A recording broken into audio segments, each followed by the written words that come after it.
Bonjour et bienvenue au JT du siècle. En ce jeudi 24 juin, Verdun, qui fut si longtemps à la peine, est aujourd'hui à l'honneur. Ministres, sénateurs, députés, touristes, drapeaux et délégations des régiments qui illustrèrent sous les remparts sont venus commémorer aujourd'hui l'héroïque résistance de la cité. Cette date du 23 juin, où la France, dans la personne de ses représentants qualifiés, s'est donné rendez-vous à Verdun, n'a pas été choisie à la légère. Nul parmi les Français ne peut avoir oublié que le 23 juin 1916 avait marqué l'extrême limite de l'avance allemande sur Verdun. C'était l'heure critique, par excellence, où la fortune oscillait, où les plus confiants se sentaient envahir par de légitimes appréhensions. C'est cet événement capital dans l'histoire de la guerre que Verdun fêle et commémore aujourd'hui. La ville a reçu une décoration discrète, ses ruines demeurant son plus pur orgueil. Les drapeaux anglais, américains et belges se marient avec les Français. Des maisons aux encore béantes ont arboré les couleurs alliées. À 3 heures, eut lieu la pose de la première pierre du monument aux morts. Ce monument s'élèvera au centre de la ville, à la bordure de la rue Mazel, dans le cadre des ruines amoncelées au nord-est. Le type du monument n'est pas encore arrêté. Il existe un projet grandiose qui consisterait à accéder par un escalier monumental taillé dans le rempart à ce monument qui, surmonté de la Victoire ailée, s'élèverait à 34 mètres au-dessus du rempart et dominerait la région.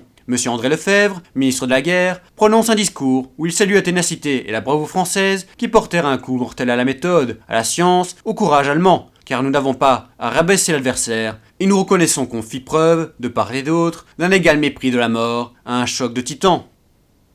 C'était le JT du siècle, la fois de notre histoire.